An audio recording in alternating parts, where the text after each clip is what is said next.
Sir, sir అన్‌మ్యూట్‌కెళ్లారు. మ్యూట్‌కెళ్లారు. మళ్ళీ unmute చేసుకోండి sir.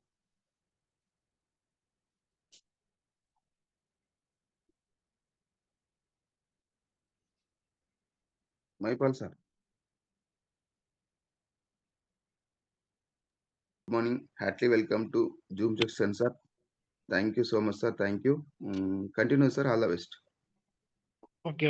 Okay. Thank you sir. Disturb వస్తే నేను మీకు ఇన్ఫార్మ్ చేస్తా.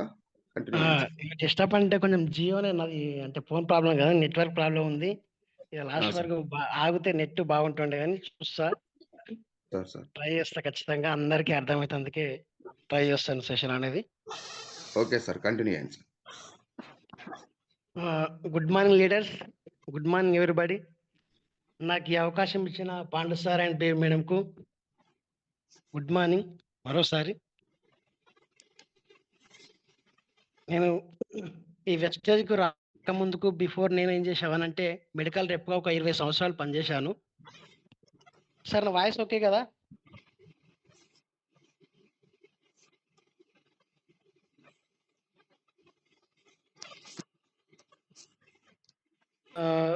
వెస్టేజ్‌కు ఫుల్ నెగెటివ్ తోటే వచ్చాను. ఫస్ట్ దేనికంటే వచ్చింది కూడా హెల్త్ గురించే వచ్చాను. మా అమ్మకు కీళ్ళవాతం ఉండే 8 సంవత్సరాలు, 9 సంవత్సరాల నుంచి. దానికి బయట 5, 6 లక్షలు ఖర్చు పెట్టాను. అక్కడ దొరకని ఏదైతే వెళ్తుందో ఈ వెస్టేజ్‌లో సప్లిమెంట్స్ వాడిపోవడం వల్ల మంచి రిజల్ట్ అనేది చూశాను.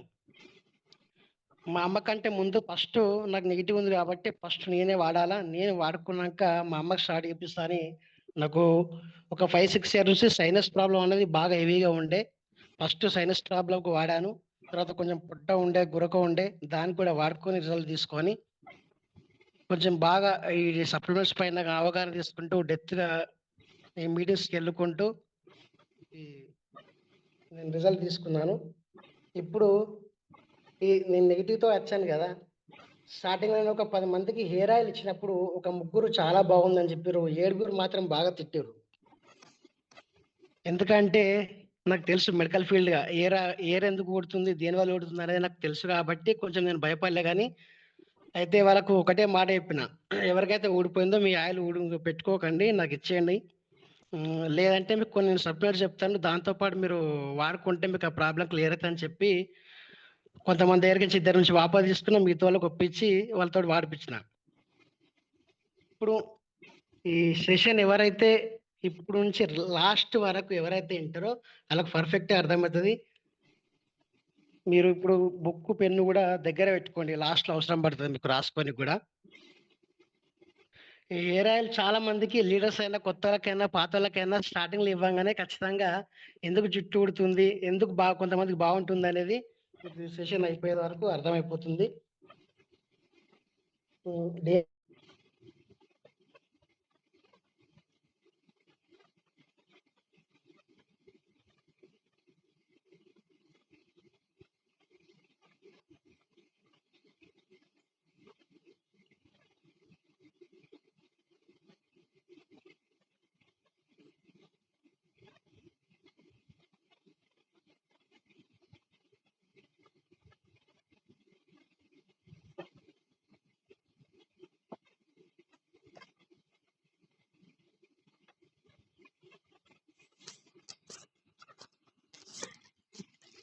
మైపాల్ సార్ మీది వాయిస్ రావట్లేదు.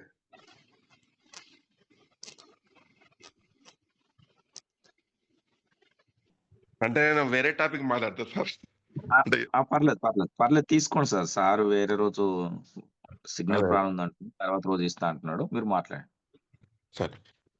Good morning leaders. Good morning. యాక్చువల్‌గా మైపాల్ సార్ అంటే నా టీమ్‌లో ఉన్నారు. సో, ఆయనకి అంటే మెడికల్ ఫీల్డ్‌లో ఉన్నాడు కాబట్టి ఆయన అంటే మంచి సప్లిమెంట్స్ ఇవన్నీ కూడా అంటే మెడికల్ ఫీల్డ్ ఆల్రెడీ 15 ఇయర్స్ ఆయన పనిచేసింది కాబట్టి సప్లిమెంట్స్ గురించి కానీ, దాని గురించి కానీ మంచి అవగాహన ఉండే. నేను కూడా చాలా సార్లు ఆయనతోని అన్నా, అదే ఇట్లా జూమ్‌లో సెషన్ చెప్పు అంటే, సార్ ఒక చెక్ వచ్చిన తర్వాత చెప్తా అని మొత్తానికి ఏదో అదే మైపాల్ సార్ ఈరోజు ముందుకొచ్చిండు. కానీ మన బ్యాడ్ లక్ ఏంటిదంటే నెట్వర్క్ ప్రాబ్లమ్ వల్ల తను సెషన్ పోతుండే ఈరోజు. కాబట్టి నేను అంటే నాకంతా అంటే సప్లిమెంట్స్ గురించి అంతా నాకు అవగాహన లేదు. హెయిర్ ఆయిల్ అంటే ఒకసారి హెయిర్ ఆయిల్ కూడా నేను అనుకున్నా, ఒకసారి ఇట్లా ప్రాడక్ట్ నాలెడ్జ్ మీద హెయిర్ ఆయిల్ అనే టాపిక్ వచ్చినప్పుడు కూడా నేను ఏమనుకున్నా అంటే హెయిర్ ఆయిల్ ఏముంటది అనుకున్నా, కానీ ఆ రోజు అదే దాని గురించి ఒక మంచి అంటే ఏమేమి ఉంటుంది, దాని ఇంగ్రీడియంట్స్ ఎలా ఉంటాయి అంతా కూడా ఆ రోజు విన్నా నేను. అంటే ఇప్పుడు సడన్ గా అంటే మనకు కూడా అది అంతా చెప్పడం కష్టం కాబట్టి నేను అంటే మొన్న ఇచ్చిన సెషన్ నెట్వర్క్ మార్కెటింగ్ గురించి చెప్పిన నేను. సో దాని మీద అంటే కొంచెం ఇప్పుడు సార్ అవైలబుల్ లేడు కాబట్టి నేను సార్ కనుక అవైలబుల్ వచ్చేంత వరకు నేను అదే మాట్లాడుతాను. సార్ కనుక మళ్ళీ అదే నెట్వర్క్ వచ్చేసి అవైలబుల్ ఉంటే సార్ కంటిన్యూ చేస్తాడు ఇక్కడ. So good morning leaders. So network marketing అంటే ఏంటిదంటే మనకి అంటే జనరల్ గా మనము అదే చేసే వెస్టేజ్ జర్నీలో ఫస్ట్ అంటే నెట్వర్క్ మార్కెటింగ్ అనేది మనకి ఒక అంటే క్లియర్ గా మనకి అది తెలవాలన్నమాట. యాక్చువల్ నెట్వర్క్ మార్కెటింగ్ అంటే ఏంది అనేది. ఎందుకంటే చాలా మంది అంటే ఒక్కొక్క రకంగా మనని అంటే మనము అప్రోచ్ అయినప్పుడు ఒక్కొక్క రకంగా అడుగుతుంటారు అనమాట. అంటే ఒకరు ఏంటిదని ఏం అడగకుండా కూడా ఐడియా ఇస్తారు. కొంతమంది నాలెడ్జ్ ఉన్న వాళ్ళు ఇదేంటి ఇది అవేంటి క్వశ్చన్స్ అని అడుగుతుంటారు. సో ప్రతి దాని మీద మనకి ఏంటంటే అవగాహన ఉండాలి. ఎలా అంటే కంపెనీ యొక్క విజన్ ఏంటిది, కంపెనీ ఒక మిషన్ ఏంటిది, కంపెనీలో ఏం ప్రోడక్ట్స్ ఉన్నాయి, కంపెనీ ఎప్పుడు స్టార్ట్ అయ్యింది, ఇట్లా ప్రతి నాలెడ్జ్ ఉండాలండి. ఎందుకంటే ప్రతి ఒక్కరు కూడా అదే ఒకటే దాని మీద క్వశ్చన్ అడగరు మనని. కాబట్టి ఆ, మనకి నెట్వర్క్ మార్కెటింగ్ అనే దాని మీద అవగాహన ఉండాలి మనకి. సో ఇక్కడ ఏంటిదంటే మనకి అంటే ఆ, మనం జనరల్ గా ఏదైతే మన జీవన శైలి ఏది ఉందో అంటే జనరల్ గా మనము ఆ, చూసే అంటే ప్రపంచం అంతా అంటే మనము చూసేది ఏంటిదంటే మొత్తం జరిగే మార్కెటింగ్ ఏమంటాం అంటే ట్రెడిషనల్ మార్కెటింగ్ అంటాం అనమాట. సో ట్రెడిషనల్ మార్కెటింగ్ అంటే ఏంటిదంటే ఇప్పుడు మీరు చూసే అదే కిరాణా షాప్ కావచ్చు, సూపర్ మార్కెట్స్ కావచ్చు, మెడికల్ షాప్ కావచ్చు, లేకపోతే అదేది పండ్ల మార్కెట్ కావచ్చు, ఇవన్నీ కూడా ఏంటిదంటే ట్రెడిషనల్ మార్కెటింగ్ అన్నమాట. సో ట్రెడిషనల్ మార్కెటింగ్ అంటే ఏంటిదంటే ఇక్కడ వస్తువులు తయారవుతాయి. ఆ వస్తువులు ఏంటంటే మనకి అదే రీటైలర్స్, హోల్సేలర్స్ వీళ్ళ ద్వారా వీళ్ళందరికి అందుతాయి. మెడికల్ షాప్‌లో అయినా సరే, కిరాణా షాప్‌లో ఎక్కడైనా సరే వాళ్ళకి అందుతాయి. అవేంటిదంటే మనకు అవసరం కాబట్టి. అంటే మనం ఇప్పుడు జీవించాలన్నప్పుడు మన నిత్యావసర వస్తువులు అవసరమే కదా మనకి. కొన్ని వస్తువులు అవసరం లేక కొన్ని లగ్జరీ వస్తువులు ఉండొచ్చు. కానీ కొన్ని వస్తువులు మాత్రం మనకి తప్పక అవసరం అన్నమాట. సో అవన్నీ కొనడానికి మనం ఏం చేస్తామంటే అక్కడ మనం వెళ్తాము. అవి మనకు అవసరమైన వస్తువులు కొంటాం. సబ్బులు కావచ్చు, షాంపూలు కావచ్చు, కుకింగ్ ఆయిల్ కావచ్చు, ఇటువంటివన్నీ కూడా మనం కొంటున్నాం అన్నమాట. పండ్లు పండ్లు అవసరం లేక గనుక ఒక్కోసారి అవి కూడా మనకు ఇప్పుడు అరటి పండ్లు అవసరం ఉంటాయి. ఇటువంటివి చాలా మనం కొంటూ ఉంటాం అన్నమాట. మెడికల్ మెడిసిన్స్ కూడా మనం మెడికల్ షాప్ నుంచి కొంటూ ఉంటున్నాం అన్నమాట. సో ఇవన్నీ జరిగేది ఏంటిదంటే ట్రెడిషనల్ మార్కెటింగ్ అన్నమాట. దీన్ని ఎందుకు ట్రెడిషనల్ మార్కెటింగ్ అంటే ఎందుకంటారంటే ఇది యాక్చువల్‌గా ఈ రిటైలర్స్, హోల్‌సేలర్స్ నుంచి రావడము ఇవన్నీ కూడా ఏందంటే గవర్నమెంట్ అప్రూవల్స్ ఉన్నాయి. అంతా లీగలైజ్డ్ అన్నమాట అది. సో ఇవన్నీ కూడా ఏందంటే మన పూర్వీకులు, తాతలు, ముత్తాతలు ఇవన్నీ దీనికే అలవాటైండ్రు. గవర్నమెంట్ అదే అప్రూవల్స్ ఇచ్చింది. కాబట్టి మనం కూడా అంటే మన జీవన శైలిలో దీనికి అంతా ట్రెడిషనల్ మార్కెటింగ్ అలవాటైపోయినాం. అండ్ అందరి మైండ్‌లో ఎలా ఉందంటే వెళ్ళాలి, షాప్‌కి వెళ్ళాలి, అమౌంట్ కట్టాలి, తీసుకోవాలి. సో ఇక్కడ ఏంటిదంటే ఇప్పుడు అంటే మనకి ఇక్కడ ఏం జరుగుతుందంటే ఇప్పుడు కిరాణా షాప్ దగ్గరికి వెళ్ళినప్పుడు ఒక కిరాణా షాప్ ఉందనుకోండి. పక్కన వెస్టేజ్ షాప్ ఉంది. సపోజ్ 2 పక్కనే ఉన్నాయి. ఇప్పుడు కిరాణా షాప్ పోయినప్పుడు ఏంటిదంటే మనము మనకు కావాల్సిన వస్తువులు సబ్బులు, షాంపూ ఇవన్నీ నిత్యావసర వస్తువులు కదా! కుకింగ్ ఆయిల్ కొన్నాం సపోజ్. ఒకతను పక్కన ఇంకో అతను ఏం చేసిండు వెస్టేజ్ షాప్ నుంచి ఇవే 3 కొన్నాడు. సబ్బు, షాంపూ, కుకింగ్ ఆయిల్ కొన్నాడు. ఇప్పుడు ఇద్దరిట్లో ఎవరికి లాభం? ఇద్దరు అంటే ఇప్పుడు అక్కడ ఏం జరిగిందంటే కిరాణా షాప్‌ది చేసే ప్రాసెస్ ఏదైతే ఉందో దాన్ని ఏమంటాం ట్రెడిషనల్ మార్కెటింగ్ అంటాం. Yes or no? ఇప్పుడు అదే వెస్టేజ్ షాప్‌లో ఉందనుకోండి. వెస్టేజ్ షాప్‌లో అతను కొనే పర్సన్ ఆ జ అదే ఆ 3 ఐటెమ్స్ కొన్నాడు గదా! అక్కడ జరిగే ప్రాసెస్ ట్రెడిషనల్ మార్కెటింగ్ కాదనమాట అది. అంటే అదేంటిది మనం అంటే మొత్తము జరిగేదైతే మన దాంట్లో ఉన్నదంతా గూడా మన జీవనశైలిలో మొత్తం ట్రెడిషనల్ మార్కెటింగే ఉంది గదా! మళ్ళా వెస్టేజ్ షాప్‌లో మనం కొన్న వస్తువులు ఎందుకు ట్రెడిషనల్ మార్కెటింగ్‌ల కిందకి రాదు? అంటే దీని గురించి మనకి తెలుసుకోవాలన్నమాట. దాన్నే ఏంటిదంటే దాన్ని ఏ విధంగా అంటామంటే దాన్ని ట్రెడిషనల్ మార్కెటింగ్ అనం. దాన్నేమంటామంటే నెట్వర్క్ మార్కెటింగ్ అంటామనమాట. సో దీనికి దానికి డిఫరెన్స్ ఏంది? ఇప్పుడు నేను చెప్పా కదా! పక్కనే 2 షాప్స్ ఉన్నాయి మనకి. కిరాణా షాపు, వెస్టేజ్ షాపు. సో కిరాణా షాప్‌లో ఏందంటే అదే మనకి అదే వస్తువులు కొన్నాడు ఆ 3 వస్తువులు. కొన్న తర్వాత ఏందంటే వెస్టేజ్‌లో ఒక పర్సన్ ఆ 3 వస్తువులు కొన్నారు. అయితే ఇక్కడ కిరాణా షాప్‌లో కొన్న తర్వాత అదే అతను తీసుకున్న తర్వాత సామాన్ తీసుకున్న తర్వాత ఇంటికి వచ్చేస్తుండు. వచ్చిన తర్వాత కొన్న సామాన్‌కి అక్కడికి సంబంధం లేకుండా కట్ అయిపోయింది అక్కడ. అదే నెట్వర్క్ మార్కెటింగ్‌లో వెస్టేజ్ షాప్‌లో మనం కొంటే గనక ఏంటిదంటే, ఆ కొన్న దాని మీద మనకు బోనస్ అనేది కంపెనీ ఇస్తుందన్నమాట. అంటే ఇప్పుడు కిరాణా షాప్ వాళ్ళు ఎందుకు ఇస్తలేరు బోనస్ కొన్నప్పుడు? వెస్టేజ్ షాప్‌లో ఎందుకు ఇస్తుండ్రు అంటే, ఇక్కడ జరిగేది ఏంటిదంటే ఇక్కడ, అంటే పైసలు ఏమైనా వెస్టేజ్ కంపెనీకి ఏమైనా ఎక్కువ పైసలు ఉన్నాయా? పైసలు ఎందుకు అదే పంచుతున్నా డౌట్ ప్రతి ఒక్కరికి వస్తది ఇక్కడ. కిరాణా షాప్‌లో పైసలు ఇవ్వండి, ఇక్కడ వెస్టేజ్ షాప్‌లో ఎందుకు ఇస్తుండు అనే డౌట్ వస్తుంది కాబట్టి, ఆ డౌట్ ఏంటిదంటే ఇక్కడ వీళ్ళేం చేస్తారు, కిరాణా షాప్‌లో వచ్చిన వస్తువులు ఏవైతే ఉన్నాయో దానికి ఏందంటే అడ్వర్టైజ్‌మెంట్‌కి ఖర్చు చేస్తారు పైసలు. అంటే ఒక వస్తువు రూ. 100 గనక ఉందనుకోండి, రూ. 100 ఖర్చు అనే దాంట్లో రూ. 30 అనేదే దానికి ఏందంటే అది మ్యానుఫ్యాక్చరింగ్ కాస్ట్ అంట. అంటే దాన్ని తయారు చేసే దానికి రూ. 30 ఖర్చయితది. మిగతా రూ. 70 అనేది ఏందంటే మిగతా ఖర్చంతా ఉంటది. అడ్వర్టైజ్‌మెంట్ ఖర్చుకే చాలా వాళ్ళు అమౌంట్ అనేది పెడతారు. ఇక్కడ ఏందంటే వెస్టేజ్ షాప్‌లో ఏందంటే అడ్వర్టైజ్‌మెంట్ ఉండదు. వెస్టేజ్ షాప్‌ల అడ్వర్టైజ్‌మెంట్ ఉండదు. కాబట్టి ఇక్కడ వెస్టేజ్ షాప్‌ల ఏందంటే అడ్వర్టైజ్‌మెంట్ పైసలే మనకి ఇస్తుండు. బోనస్ రూపంల. ఇప్పుడు ఇదొక్క పాయింట్ మనకు అర్థమైంది. అంటే కిరాణా షాప్‌కి వెళ్తే మనకు బోనస్ రాదు. వెస్టేజ్ షాప్‌లో కొంటే మనకి బోనస్ అనేది వస్తుంది. సరే ఇప్పుడు వెస్టేజ్ షాప్‌లో మనకి బోనస్ అనే మనం కొనే దాంట్లోనే బోనస్ వస్తున్నప్పుడు దీన్ని ట్రెడిషనల్ మార్కెటింగ్ అనకుండా ఇంకో మార్కెటింగ్ నెట్వర్క్ ఎందుకన్నారు? దీని పేరు నెట్వర్క్ మార్కెటింగ్ ఎందుకన్నారంటే, ఇప్పుడు ఇక్కడ చూడండి ఇక్కడ. ఇప్పుడు కిరాణా షాప్‌లో మనం ఇదొకటి మీకు అర్థమైంది. పైసలు ఎందుకు ఇస్తున్నా అంటే అడ్వర్టైజ్‌మెంట్ లేదు. ఏది వెస్టేజ్ షాప్‌లో అడ్వర్టైజ్‌మెంట్ ఉంది కాబట్టి అడ్వర్టైజ్‌మెంట్ పైసలు మనకి ఇస్తుండు. ఇంతవరకు మనకు అర్థమైంది. ఇది కాక ఇంకొక ఉపయోగం వెస్టేజ్ షాప్‌లో ఏముంది అంటే ఇక్కడ, ఇప్పుడు సపోజ్ కిరాణా షాప్‌లో మనం ఎవరో ఒకరు ఇట్లా కొనే అతను ఏం చేసిండంటే, అక్కడి నుంచి ఒక ఫ్రెండ్ పోతుంటే ఫ్రెండ్‌ని పిలిచిండు. ఇక్కడ రా అనేసి ఇప్పుడు నేను ఇది అదే ఇక్కడ సామాను కొన్నా నాకు ఈ షాప్ ఆయన పరిచయం. ఈ సామాను బాగుంది కొనుక్కో అని చెప్పిండు కిరాణా షాప్‌ల. అతను కూడా ఫ్రెండ్‌షిప్‌లో నాకు కూడా ఇంట్లో అవసరం ఉంది అతను కొన్నాడు. అదే వెస్టేజ్ షాప్‌లో గూడా ఏంటిదంటే కొన్న పర్సన్ గూడా ఆళ్ళ ఫ్రెండ్‌కి ఎవరో చెప్పి అక్కడ గూడా వెస్టేజ్ షాప్‌లో కొనిచ్చిండు. సేమ్ ఇవే 3 ప్రొడక్ట్స్ కొనిచ్చిండు. ఇప్పుడు ఇక్కడ చూడండి కిరాణా షాప్‌లో ఏం జరుగుతుందంటే ఇక్కడ, అతను కొన్నాడు. కొన్న తర్వాత వేరే ఫ్రెండ్‌ని పిలిచి కూడా కొనిపిచ్చిండు. కొనిపించినప్పుడు వీళ్ళిద్దరు తీసుకొని వెళ్ళిపోయిన తర్వాత వీళ్ళకి బోనస్ గాని, పైసలు గాని కంపెనీ వాళ్ళు ఏమి ఇవ్వరిక్కడ కిరాణా షాప్‌లో కొన్న వాళ్ళకి. అదే వెస్టేజ్ షాప్‌లో ఏంటిదంటే, అతను కొన్న దానికి బోనస్ వస్తది. అతను పరిచయం చేసిన దానికి కూడా బోనస్ వస్తుందన్నమాట. ఎందుకు పరిచయం చేసిండు? ఇక్కడ ఏంటిదంటే, ఎందుకు పరిచయం చేసిండంటే, ఈ ప్రొడక్ట్స్ బాగున్నాయి నువ్వు కొనుక్కో అని చెప్పిండు వాళ్ళ ఫ్రెండ్ వెస్టేజ్ షాప్‌లో. కుకింగ్ ఆయిల్ కావచ్చు, రైస్ బ్రాన్ ఆయిల్ కావచ్చు, షాంపూ కావచ్చు, సబ్బు కావచ్చు. కొన్నందుకు ఏందంటే కంపెనీ వాడు ఏం చేసిండు ఎంత కొన్నాడని దానికి పాయింట్స్ ప్రకారం జనరేట్ చేసి, అతను కొన్న దానికి బోనస్ ఇస్తుండ్రు. తర్వాత అతను పరిచయం చేసిన వాళ్ళకి బోనస్ ఇస్తుండ్రు. అంటే ఎందుకు ఇస్తుండ్రు? కిరాణా షాప్‌లో ఎందుకు ఇస్తలేరు? అంటే కిరాణా షాప్‌లో జరిగేది ఏందంటే ట్రెడిషనల్ మార్కెటింగ్. ట్రెడిషనల్ మార్కెటింగ్‌లో ఏం జరుగుతుందంటే ఇక్కడ అంటే వస్తువులన్నీ తయారు చేస్తే అంటే కిరాణా షాప్‌లో ఒక్క కంపెనీ వస్తువు ఉండదు. మన వెస్టేజ్‌లో ఒక కంపెనీ వస్తువులు ఉండవు. ఇక్కడ డిఫరెంట్ కంపెనీస్ వస్తువులు కిరాణా షాప్‌లో ఉన్నాయి. ఇప్పుడు కాల్గేట్ పేస్ట్ కావచ్చు, లేదా సంతూర్ సోప్ కావచ్చు, ఇట్లా ప్రతీది కూడా అదే ఒక్కొక్క ప్రొడక్ట్ ఒక్కొక్క కంపెనీది ఉంటది. ఇక్కడ కూడా వెస్టేజ్ షాప్‌లో కూడా పేరుకి వెస్టేజ్ అయినా సరే అది మీరు చూడండి అదే సోప్ పేరు వేరే ఉంటది. తర్వాత ఇప్పుడు అది వాటర్ ఫిల్టర్ పేరు వెస్టేజ్ అని ఉండదు. షార్ప్ కంపెనీస్ అని ఉంటదనమాట. సో, వెస్టేజ్ అనే కంపెనీ కూడా ఇక్కడ ఏం చేసింది కొన్ని అదే ఓన్‌గా తయారు చేసి మిగతావి గూడా అదే ఏవైతే మంచి క్వాలిటీ టీమ్ ఉంటది వెస్టేజ్‌లో గూడా. అంతా ఇన్స్‌పెక్షన్ చేసి అవన్నీ చేసి అంతా బాగుంటేనే దాన్నేది అండర్‌స్టాండింగ్ చేసి వెస్టేజ్ మార్కెటింగ్‌లోకి తీసుకొనొచ్చిందనమాట.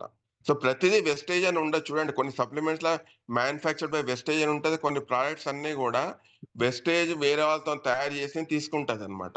సో, తీసుకొని దాంట్లో వెస్టేజ్ మార్కెటింగ్ అనేసి లీగల్‌గా దాన్ని వాళ్ళ కంపెనీతో అండర్‌స్టాండింగ్ చేసి వెస్టేజ్ ద్వారా మార్కెటింగ్ చేస్తుందనమాట.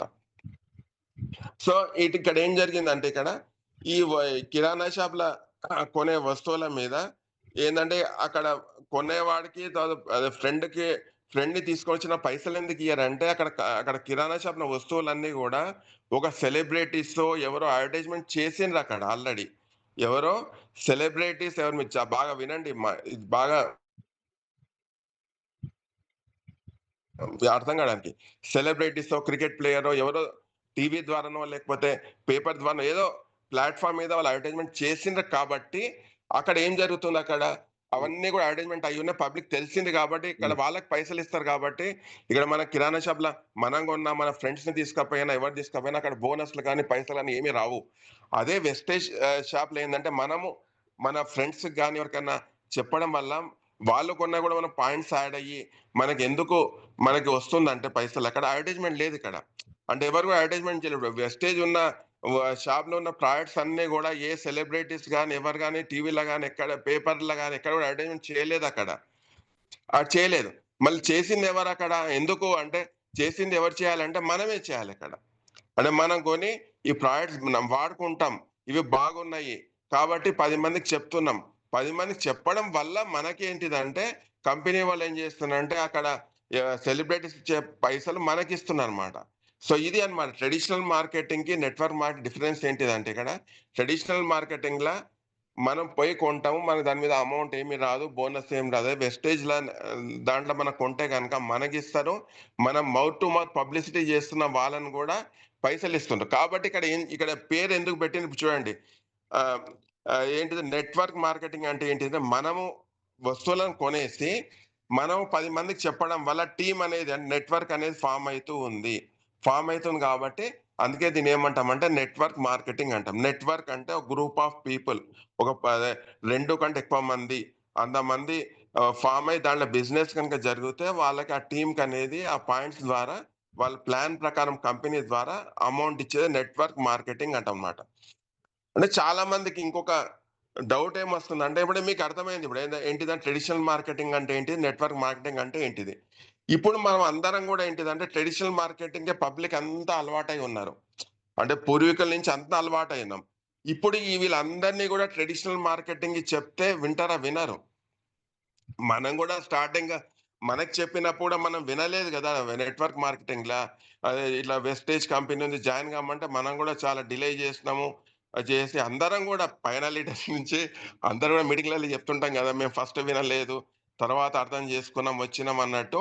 ఇప్పుడు అంటే ఒక దానికి ప్రపంచమంతా అలవాటైన దానికి సడన్ గా వెస్టేజ్ దానికి రమ్మంటే ఎవరు రారు. ఇప్పుడు చాలా మంది కూడా మీటింగ్లలో ఏం చెప్తుంటారంటే మేము చెప్తున్నాం సార్ మాకు టీం రావటం లేదు అంటే ప్రాబ్లం ఇదే అనమాట. యాక్చువల్ గా ఒక దానికి అలవాటై ఉన్నారు. అలవాటు అంటే కంఫర్ట్ జోన్ లా ఉన్నారు పబ్లిక్ అంతా కూడా. వాళ్ళు ఏంటంటే ఆర్డర్ తెచ్చుకోవడం చేసుకోవడము, లేకపోతే ఇంట్లో కూర్చోవడము, అదేంటి cricket match 3 hours time spend అది చూడడం. మీటింగ్ రమ్మంటే 3 అవర్స్ రారు, కానీ క్రికెట్ మ్యాచ్ చూడమని అందరూ క్రికెట్ మ్యాచ్ 3 అవర్స్ చూస్తారు అక్కడ. ఏంటంటే అది అంటే అది తప్పు అంటలేను, అంటే అట్లా అలవాటైన పబ్లిక్ అంతా అట్లా అలవాటు అయిపోయి ఉన్నారనమాట. సో అట్లా సినిమా అంటే 3 అవర్స్ కూర్చొని వింటారు, కానీ మీటింగ్లలో కూర్చోండి కూర్చోరు. కాబట్టి దీని కంఫర్ట్ జోన్ అంటే మనం అందరం కూడా అటువంటి జోన్ లా ఇంతకుముందు ఉన్నాము. కాబట్టి ఇక్కడ ఏంటిదంటే వీళ్ళందరూ కూడా మళ్ళీ అంటే దీంట్లో అంటే మనం చెప్పడం వల్ల ఇలా చేంజ్ అవుతూ ఉందన్నమాట. ఇప్పుడు అంటే ఇంతకుముందు వెస్టేజ్ లో ఉన్న అదే 5 ఇయర్స్ లో ఉన్న అదే డిస్ట్రిబ్యూటర్స్ కి ఇప్పుడున్న డిస్ట్రిబ్యూటర్ చాలా అంటే సంఖ్య పెరిగింది కదా. ఎందుకు పెరిగిందంటే దీని ఒక ఇంపార్టెన్స్ వెస్టేజ్ లో ఇలా ఉంది, కొంటే మనకు బోనస్ వస్తుంది, 10 మందికి చెప్తే మనకు బోనస్ వస్తుంది, నెట్వర్క్ మార్కెటింగ్ ఇలా ఉంది అనేసి అందరికి ఇప్పుడు అలవాటు అవుతుంది. ఈ నెట్వర్క్ మార్కెటింగ్ గురించి కొంచెం అర్థం చేసుకుంటూ ఉన్నారు. అయినా కూడా ఏంటిదంటే ఇక్కడ ఒక పెద్ద డౌట్ గా ఇక్కడ ఇంకా చాలా పెద్ద డౌట్ ఉందన్నమాట. అసలు నెట్వర్క్ మార్కెటింగ్ అంటే ఇలా అదే అంటే కొనడము, 10 మందికి చెప్తే మళ్ళీ అదే అమౌంట్ ఇవ్వడం అనేది ఇల్లీగల్ ఏమో. ట్రెడిషనల్ మార్కెటింగ్ అంటే ఎప్పటి నుంచో చూస్తున్నాం కాబట్టి అంత లీగలైజ్ అందరూ దాని గురించి ఎవరు మాట్లాడారు, ఎందుకంటే అందరికి కూడా అలవాటు అయిపోయిన సిస్టమ్ అన్నమాట. కానీ నెట్వర్క్ మార్కెటింగ్ వచ్చేటాలకి అందరికి ఒక పెద్ద క్వశ్చన్ మార్క్ అన్నమాట, ఇది లీగల్. చాలా మంది అడుగుతారు. ఇప్పుడు మనం అదే ఎవరిని కొత్త వాళ్ళకి అప్రోచ్ అయినప్పుడు ఫస్ట్ క్వశ్చన్ ఏంటంటే ఇది లీగల్ ఇల్లీగల్ ఎందుకు పబ్లిక్లలో అట్లా అంటే అటువంటిది ఎందుకు వచ్చింది అంటే ఇల్లీగల్ అనే వర్డ్ రావడానికి కారణం ఏంటిదంటే జనరల్ గా ఏంటిదంటే ఈ చాలా మంది అంటే పబ్లిక్ ఈ నెట్వర్క్ మార్కెటింగ్ లా అంటే డైరెక్ట్ సెల్లింగ్ లల్లా కొన్ని కంపెనీలల్లా ఏంటంటే మోసపోయింది అనమాట. సో మోసపోవడం వల్ల పబ్లిక్ లో ఒక నెగిటివ్ థాట్ చాలా వరకు వచ్చింది దీని మీద. సో దీనికి ఏంటిదంటే అంటే మనకి దీని గురించి కొంచెం అవగాహన తెలిస్తే మనం కూడా వాళ్ళకి ఏం నెగిటివిటీ ఏమైతే ఉందో అది కూడా అంటే వాళ్ళకున్న దానికి మన క్లారిఫికేషన్ ఇచ్చేసి మనము ఈ నెట్వర్క్ మార్కెటింగ్ డైరెక్ట్ సెల్లింగ్ గురించి కొంచెం అవగాహన ఇవ్వడం వల్ల కూడా అందరూ కూడా దీంట్లో జాయిన్ అయ్యి దీంట్లో ప్రయాణం చేస్తారు. సో దీని గురించి మనం తెలుసుకోవాల్సింది ఏంటిదంటే ఇక్కడ ఈ నెట్వర్క్ మార్కెటింగ్, డైరెక్ట్ సెల్లింగ్ అనేది లీగాలిటీ ఏంటిది అది కూడా కొంచెం మనము తెలుసుకోవాలి. యాక్చువల్గా ఏంటిదంటే ఈ అంటే నెట్వర్క్ మార్కెటింగ్ అనేది అంటే ఫస్ట్ యాక్చువల్గా అంటే ఒక ఆంబే కంపెనీ 1996 లో మన అదేంటంటే మన భారతదేశంలో అడుగుపెట్టింది ఫస్ట్. సో ముందు ప్రీవియస్ హిస్టరీ నేను చెప్తలేను, మన భారతదేశంలో ఏం జరిగిందో అక్కడి నుంచి నేను స్టార్ట్ చేస్తున్నా. సో 1996 లో ఈ ఆంవే కంపెనీ అడుగుపెట్టి అప్పుడు ఏంటంటే వాళ్ళ ప్లాన్ ఏంటంటే పబ్లిక్ బాగా నచ్చింది. అంటే ఫస్ట్ టైం ఒక ఇండియాలో ఏంటిదంటే అదే ప్రోడక్ట్స్ కొనేసి మళ్ళీ అంటే ప్రోడక్ట్స్ అనే దాని మీద అంటే 10 మందికి చెప్తే వాళ్ళు కొన్నది పాయింట్స్ రావడము, ఇట్లా అమౌంట్ రావడం అనే దాని మీద చాలా మంది ఏంటంటే పబ్లిక్ చాలా అట్రాక్ట్ అయ్యారు. అంటే ఫస్ట్ టైం మన ఇండియాలో రావడం అటువంటి బిజినెస్ దాని మీద, ఎందుకంటే పెట్టుబడి లేని బిజినెస్. అంటే పెట్టుబడి పెట్టకుండా ఓన్లీ ప్రోడక్ట్స్ కొనడము, 10 మందికి చెప్తే వాళ్ళ పాయింట్స్ కూడా మనకు రావడం అనేది ఆంబే కంపెనీ ద్వారా కొంచెం పబ్లిక్ అప్పుడు 1996 లో బాగా అదే అలవాటు, దీన్ని అట్రాక్ట్ అయ్యారు. కానీ అక్కడ ఒకటి అంటే పబ్లిక్ కి జరిగిన నష్టం ఏం జరిగిందంటే ఆంబే కంపెనీ ఏవైతే ప్రోడక్ట్స్ అన్ని పెట్టిందో మార్కెట్ లో అవి మన భారతదేశ ప్రజలకు యూజ్ కాలేదు. ఇప్పుడు కార్ క్లీనర్ ఉంది, అదే క్లీన్ చేసే లిక్విడ్ ఉంది. కార్ క్లీనర్ లిక్విడ్ భారతదేశం అదే పబ్లిక్ అప్పుడు యూజ్ కాదు, ఇప్పుడు యూజ్ అవుతుంది. ఇప్పుడు 2020లో ఏం జరిగిందంటే అందరికి చాలా మంది కార్లు వచ్చేసినాయి పబ్లిక్. కానీ 1996 లో పబ్లిక్ ఇప్పుడు కార్లు లేవు, ఎవరో పెద్ద పెద్ద వాళ్ళ కార్లు తప్ప కామన్ పబ్లిక్ మధ్య తరగతి వాళ్ళ కార్లు లేకుండే కదా. సో అటువంటి type of products Ambe company introduce చేసింది. ఎందుకంటే ఆంబే కంపెనీ ఇండియన్ కంపెనీ కాదు, అమెరికన్ కంపెనీ అది. సో అమెరికాలో అప్పటికే కార్లు ఉన్నాయి కాబట్టి వాళ్ళ ఉద్దేశంతోనే ఆ ప్రోడక్ట్స్ భారతదేశంలో పెట్టింది. కానీ ఆ ప్రోడక్ట్స్ యూజ్ కాలే, కానీ వాళ్ళ యొక్క ప్లాన్ మాత్రం భారతదేశం ప్రజలకు చాలా మందికి బాగా నచ్చింది అనమాట. సో ఈ బిజినెస్ వల్ల కూడా వాళ్ళకి అదేంటంటే బోనస్ రూపంలో అమౌంట్ రావడం అంతా జరిగింది అనమాట.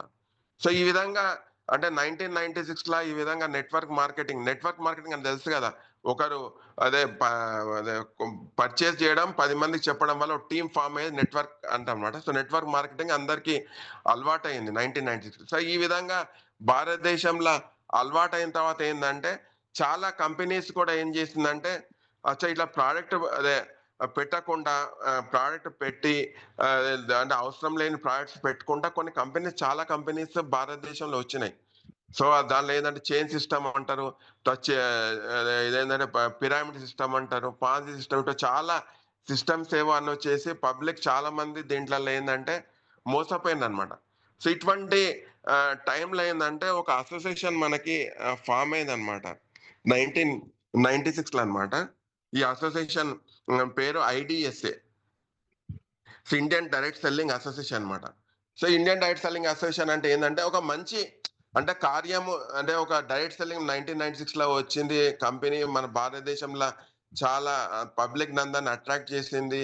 కాబట్టి దీన్ని ఎలా ఉంది అనేది ఒక టీం అనేది ఫామ్ అయ్యి అసోసియేషన్ లాగా ఫామ్ అయ్యి ఈ అంటే దీంట్లో కూడా అంటే పబ్లిక్ కి ఓ మంచి జరగబోతుంది అనే దాని మీద ఒక మంచి అంటే పొలిటికల్ సంబంధించింది కాదు ఇది, ఎకనామికల్ అంటే ఫైనాన్షియల్ సంబంధించింది కాదు, ఒక మంచి కార్యం గురించి ఆలోచించి మీటింగ్స్ పెట్టి దాన్ని ముందుకు తీసుకునే అసోసియేషన్ IDSA అన్నమాట, ఇండియన్ డైరెక్ట్ సెల్లింగ్ అసోసియేషన్. అదే విధంగా 2011లో కూడా ఒక అసోసియేషన్ ఫామ్ అయింది, FDSA అన్నమాట, ఫెడరేషన్ డైరెక్ట్ సెల్లింగ్ అసోసియేషన్ అన్నమాట.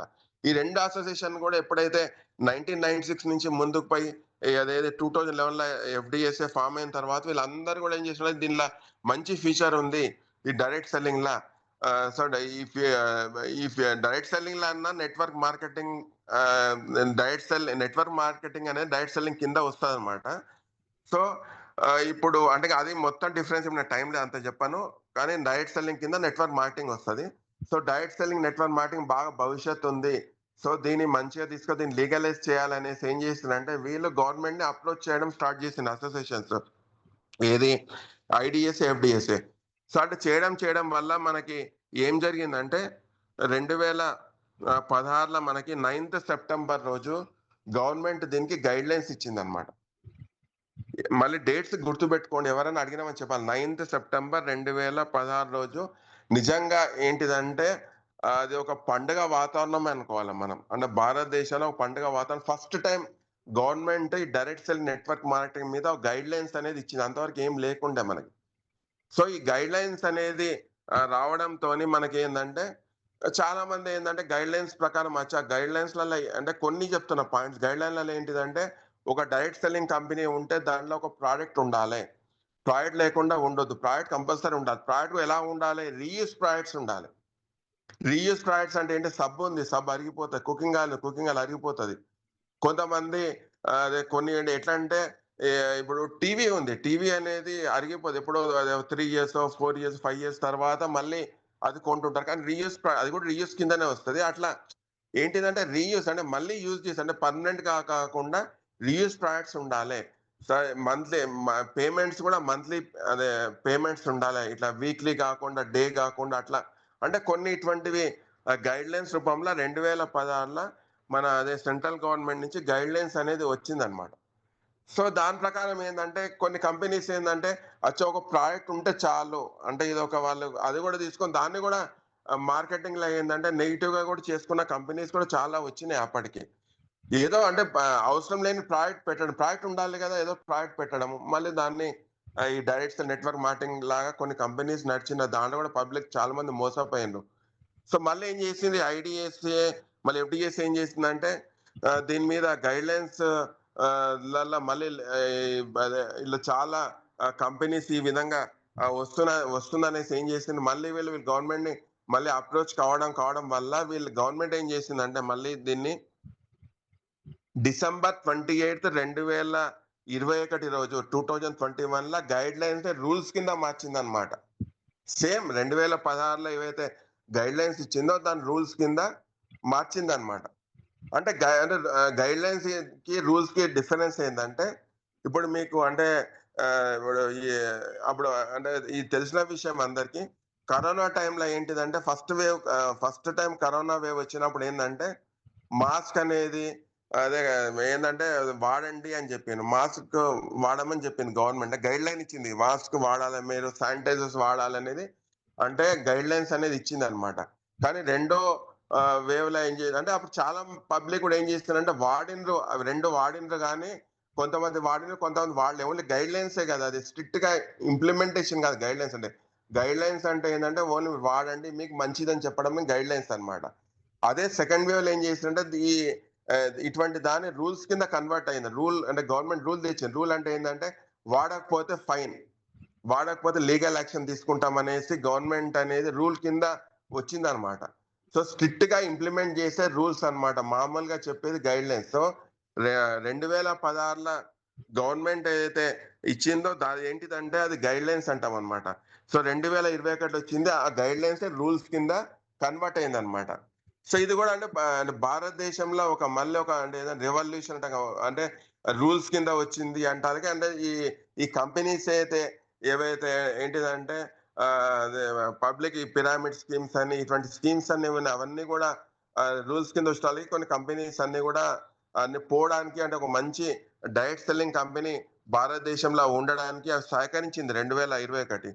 అక్కడ ఇంకొక ప్రాబ్లం ఏమొచ్చిందంటే ఎప్పుడైతే 2021లో అదే ఏది మన రూల్స్ కింద వచ్చిన దాంట్లో డైరెక్ట్ సెల్లింగ్ మీద ఇచ్చింది గవర్నమెంట్, కానీ దాని నెట్వర్క్ మార్కెటింగ్ అనే వర్డ్ లేదనమాట. సో నెట్వర్క్ మార్కెటింగ్ అనే వర్డ్ లేనందుకు మళ్ళీ ఈ ఐడిఎస్ ఎఫ్డిఎస్ మళ్ళీ గవర్నమెంట్ ని అప్రోచ్ చేసి డైరెక్ట్ సెల్లింగ్ నెట్వర్క్ మార్కెటింగ్ అనే చాలా ఇంపార్టెంట్ ఇక్కడ ఇది. సో నెట్వర్క్ మార్కెటింగ్ ద్వారానే అంటే ఒకరికి చెప్పడం, ఒక టీం ఫామ్ కావడం, ఇది చాలా దీంట్లో అదే అంటే ఇంపార్టెంట్ కాబట్టి ఇది మీరు దాన్ని ఇంక్లూడ్ చేయాలని వీళ్ళు అప్రోచ్ కావడం వల్ల మళ్ళీ గవర్నమెంట్ ఏం చేసిందంటే 2023లో దీన్ని ఏం చేసిందంటే డైరెక్ట్ సెల్లింగ్ అయితే అంటే 21 జూన్ రోజు 21 జూన్ 2023 రోజు ఆ డైరెక్ట్ సెల్లింగ్ రూల్స్ కింద ఏదైతే ఉందో 2021 ఇచ్చిన దాంట్లో నెట్వర్క్ అనే వర్డ్ యాడ్ చేసింది అనమాట.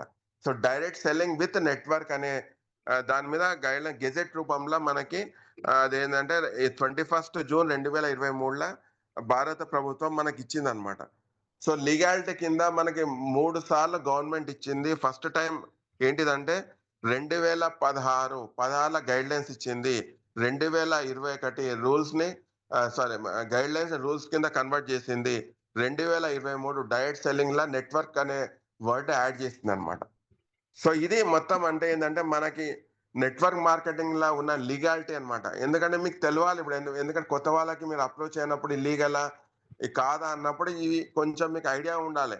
అంటే గవర్నమెంట్ 3 సార్లు మనకి ఏం చెప్పింది, లీగాలిటీ గురించి ఏం చెప్పింది, గెజెట్ రూపంలో వచ్చింది. గెజెట్ అంటే ఏంటిదంటే అదే యూనియన్ మినిస్టర్స్ అందరు కూర్చొని, ప్రైమ్ మినిస్టర్, యూనియన్ మినిస్టర్ అందరు కూర్చొని వాళ్ళు తీసుకున్న డెసిషన్ ని ఒక పేపర్ ద్వారా బయటికి వచ్చేది. ఆ పేపర్ చేయందంటే వచ్చేదాన్ని గెజెట్ అంటారు అనమాట. ఇప్పుడు న్యూస్ పేపర్స్ ఇవన్నీ వచ్చే న్యూస్ ఏంటిదంటే అవి కావచ్చు, కాకపోవచ్చు. అంటే కొన్ని న్యూస్ ఉంటాయి కదా, న్యూస్ పేపర్లో చదువుతాం న్యూస్ కదా, ఇలా జరుగుతుందేమో, ఇలా జరిగింది, ఇటువంటి చాలా ఉంటాయి అన్నమాట. కానీ గెజెట్ అనేది ఎప్పుడైతే వచ్చిందంటే అఫీషియల్ డాక్యుమెంట్ అన్నమాట. అఫీషియల్ డాక్యుమెంట్ అంటే ఏంటిదంటే వాళ్ళందరూ యూనియన్ మినిస్టర్స్, క్యాబినెట్ మినిస్టర్స్ అందరు కూర్చొని డెసిషన్ తీసుకునేది అఫీషియల్ గా బయటకు వచ్చే డాక్యుమెంటే పేపరే గెజెట్ అంటాం అనమాట. సో ఆ గెజెట్ రూపంలో మనకి ఈ ఇవన్నీ వచ్చినాయి అనమాట. 2016 కావచ్చు, 2021 కావచ్చు, 2023 కావచ్చు. సో ఇది మొత్తం ఏంటి నెట్వర్క్ మార్కెటింగ్ ల గురించి ఒక లీగాలిటీ అన్నమాట. అంటే ఇప్పుడు మీకు నెట్వర్క్ మార్కెటింగ్ అంటే ఏంది, నెట్వర్క్ మార్కెటింగ్ లీగాలిటీ ఏంది. సో దీంట్లో ఏంటిదంటే మన వెస్టేజ్ కంపెనీ అనేది నెట్వర్క్ మార్కెటింగ్ లో ఉన్నదన్నమాట మనకి. సో వెస్టేజ్ కంపెనీ అంటే స్టార్ట్ అయింది 2004లో స్టార్ట్ అయింది మనకి. సో ఆ విధంగా మనం ఈ వెస్టేజ్ లో జర్నీ చేస్తున్నాం. సరే ఇంకా టైం కూడా లేనట్టుంది, ఇంకా దాని గురించి చెప్తే ఇంకా టైం పడుతుంది. ఓకే సార్, మల్లేష్ సార్ లేనట్టుంది. Srinivas sir, sir good morning. Good morning sir. ఓకేనా sir? Okay sir. Okay. Thank you so much sir. Thank you. సార్కి అయితే సిగ్నల్ ఇబ్బంది ఉన్నాడు కాబట్టి ఈరోజు సెషన్ ని ఫుల్ఫిల్ చేశారు. Thank you so much sir. చాలా మందికి కూడా బయట ట్రెడిషనల్ మార్కెట్ కానీ నెట్వర్క్ మార్కెటింగ్ పైన అవగాహన లేదు. ఈ రోజు కొత్త వాళ్ళు ఉంటే కూడా నేర్చుకోరని అనుకుంటున్నాను నేనైతే చాలా మంది. కానీ ఇక్కడ ఏంటంటే చాలా మంది స్టార్టింగ్ లో జాయిన్ కాకుండా అయిపోతా ఉంటే జాయిన్ అవుతా ఉన్నారు. స్టార్టింగ్ లో జాయిన్ అయ్యేటప్పుడు జూమ్ లో 180, 190 ఉండే లీడర్స్, కానీ ఇప్పుడు 270 ఉన్నారు. కాబట్టి చాలా మంది లీడర్స్ కి రిక్వెస్ట్ ఏంటంటే నేర్చుకునే ప్రయత్నం చేయండి. ఈ రోజు సార్ స్టేషన్ ఉండే మైపాల్ సార్ది. సార్ కొంచెం టెక్నికల్ ఇష్యూ ఉండడం వల్ల ఈ రోజు సార్ జూమ్ కి వచ్చి సార్ ఇది మనం ఫుల్ఫిల్ చేయాలని చెప్పేసి బాధ్యత తీసుకొని ఈ రోజు నెట్వర్క్ మార్కెటింగ్ పైన మనకు అవగాహన కల్పిస్తుంది. అవునా కదా? అలాంటి చాలా మంది మీరందరూ కూడా నేర్చుకునే ప్రయత్నం చేయండి.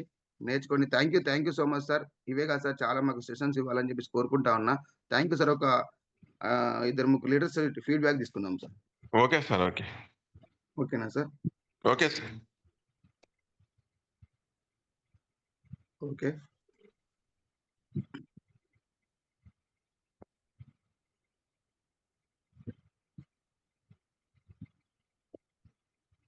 వరలక్ష్మి మేడం, మీరు అన్మ్యూట్ చేసుకోండి.